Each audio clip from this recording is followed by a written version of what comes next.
تو ایک صاحب کھڑے ہوتے اور سب کو اس چیز پر ہوشیار کرتے رہتے کہ خبردار ایک لقمہ بھی اللہ کی یاد سے غافل ہو کے منہ میں نہیں ڈالنا ہے۔ کلمہ طیب کا ورد و ذکر انسان کے اندر سے تمام طرح کی کثافت یعنی میل کو ختم کر دیتا ہے اور حجاب اٹھ جاتے ہیں۔ بشری تقاضے جو اس کے ہیں، جو ہمارے اندر بشریت کے تقاضے ہیں، وہ آہستہ آہستہ ختم ہو جاتے ہیں۔ اور یہ عنصری جسم یعنی ہمارا یہ جسم 4 عناصر سے بنا ہے، آتش، آب، باد، خاک، یہ 4 عناصر والا ہمارا جسم جو ہے، اس ذکر سے یعنی جسم لطیف ان عناصر سے وہ دھیمے دھیمے اس کے اندر جو کثافتیں ہیں، یہ ذکر، یہ کثرت سے جو ہمارا ذکر ہے، یہ کثافت کو ہمارے یعنی ہمارے عناصر کی کثافت کو بھی دھیمے دھیمے دھیمے ختم کر دیتا اور ہمارا یہ جسم بھی لطیف ہو جاتا ہے۔ یعنی اس ذکر کی کثرت سے ہمارے جسم کے اندر جو کثافت ہے، جو میل ہے، جو گندگی ہے، وہ صاف ہو کر کے وہ لطافت کی طرف بڑھ جاتا ہے، یہاں تک کہ اس کا قلب آئینہ ہو جاتا ہے، یعنی اس کا دل آئینے کی طرح صاف ہو جاتا ہے، جس میں وہ اپنے یار کا مشاہدہ کرتا ہے۔ کثرت ذکر یہ ہے کہ ہم اللہ کا ذکر اتنا کریں کہ اللہ کا ذکر اس کی عادت اور ملکہ ہو جائے، یعنی ہم کثرت ذکر اتنا کریں، اتنا یہ ذکر کریں کہ ہماری عادت ہو جائے وہ، اور غیر اختیاری طور پر زبان سے جاری رہے، یعنی ہم نہ چاہیں تو بھی یہ ذکر ہماری زبان سے چلتا رہے۔ مخدوم اشرف جہانگیر سمنانی رضی اللہ عنہ فرماتے ہیں کہ کلمہ طیب کے ذکر کے ظاہری معاملات بھی ہیں۔ مخدوم اشرف جہانگیر سمنانی رضی اللہ عنہ فرماتے ہیں کہ کلمہ طیب کے ظاہری و باطنی خصوصیات ہیں، یعنی اس کلمہ پاک کے ذکر کے ظاہری و باطنی خصوصیات ہیں۔ ظاہری یعنی شرعی جو خوبی وہ یہ ہے کہ سرکار دو عالم صلی اللہ تعالی وسلم فرماتے ہیں کہ افضل الذکر لا الہ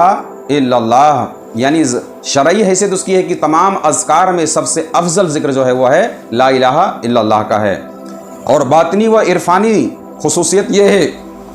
کہ یعنی یہ کلمہ پاک، یہ کلام اللہ کی طرف چڑھتا ہے، یعنی جو بندہ جب یہ ذکر ہم کرتے ہیں تو یہ کلمہ عروج کرتا ہے، یہ ذکر ہمارا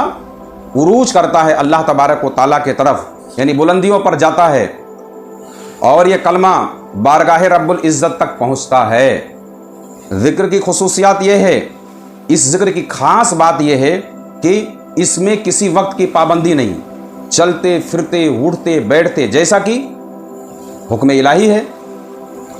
اللہ تبارک و تعالیٰ ارشاد فرماتا جس کا مفہوم کچھ اس طرح ہے کہ یعنی اللہ کا ذکر کھڑے اور بیٹھے اور پہلو پر لیٹے ہوئے کرتے ہیں، یعنی اللہ وہ لوگ مقربین بارگاہ ہیں جو اللہ کا ذکر یعنی لا الہ الا اللہ چلتے پھرتے اٹھتے بیٹھتے یہاں تک پہلو پر لیٹے ہوئے بھی کرتے ہیں۔ تو اب یہ پاس انفاس ہی ہے، جیسا کہ ہم نے آپ لوگوں کو تلقین کیا کہ چلتے پھرتے اٹھتے بیٹھتے سوتے جاگتے پہلو پہ لیٹے ہوئے سوتے وقت بھی ذکر کرو، یہ اسی کی طرف اللہ تبارک و تعالیٰ نے اشارہ فرمایا ہے کہ یعنی وہ لوگ جو ذکر کھڑے اور بیٹھے اور پہلو پر لیٹے ہوئے کرتے ہیں۔ دوسری خوبی یہ ہے کہ اللہ تبارک و تعالیٰ نے بندے کے ذکر کے مقابلے میں اپنے ذکر کا وعدہ فرمایا ہے، یعنی فاذکرونی اذکرکم، تم ہمیں یاد کرو میں تمہیں یاد کروں گا۔ اس سے بڑھ کر انسان کے لیے اور کیا خوبی اور کیا ترقی ہو سکتی ہے کہ ہم خاکی، ہم کمزور، ہم کم تر اس کو یاد کریں اپنے طریقے سے، اور وہ اللہ تبارک و تعالیٰ عظیم الشان جو ہے وہ اپنے طریقے سے یاد کرے۔ یعنی ہم یہ ذکر کرنے والے کی اہمیت کا اندازہ اس سے آپ لگا لو کہ جب تک ہم اللہ کو یاد کر رہے ہوتے ہیں، اس کا ذکر کر رہے ہوتے ہیں، اللہ تبارک و تعالیٰ بھی ہمارا ذکر کر رہا ہوتا ہے، یعنی ہمیں یاد کر رہا ہوتا ہے۔ حضرت مخدوم شرف الدین یحییٰ منیری مخدوم بہار فرماتے ہیں کہ یہ کلمہ لازم کر لو، اپنے پر ضروری کر لو، ہر وقت اس کو پڑھتے رہو، اور یعنی اس کو اپنے اوپر کمپلسری کر لیں کہ ہر وقت کلمہ طیب لا الہ الا اللہ پڑھتے رہیں، اور لا الہ الا اللہ کی حمایت میں اپنی پناہ کی جگہ بنا لو۔ پیارے آقا فرماتے ہیں صلی اللہ تعالی علیہ وسلم، جس کا مفہوم کچھ اس طرح ہے کہ اللہ تبارک و تعالیٰ نے فرمایا لا الہ الا اللہ میرا حصار ہے، جو شخص میرے حصار میں آ گیا میرے عتاب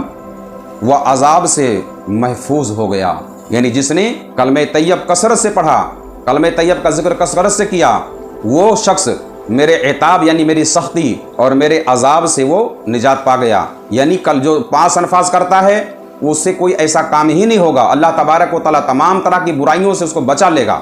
تبھی تو بندہ کیا نام ہے اللہ کی سختی سے محفوظ رہے گا, تبھی تو اس کے عذاب سے بچا رہے گا. اس کا مطلب یہ ہے کہ کلمہ پاک آپ کے وجود کو پاک کر دے گا, آپ کے خیال کو پاک کر دے گا, آپ کے ادراک کو پاک کر دے گا, آپ کے قلب و روح, نفس و سر, خفی اخفا تمام لطائف کو پاک کر دے گا. یعنی یہ کلمہ طیب ایک طریقے سے آپ کے وجود خاکی کو ہر طریقے سے احاطے میں لے لے گا, اور اس کی لطافت, اس کی پاکیزگی سے آپ کا پورا وجود جو ہے وہ نور میں تبدیل ہو جائے گا. یہ بات آپ خوب سمجھتے ہیں. یعنی اس راہ سلوک کے اندر جب تک مرید منزل مقصود تک نہ پہنچ جائے, یعنی طریقت کی راہ میں جب تک کہ مرید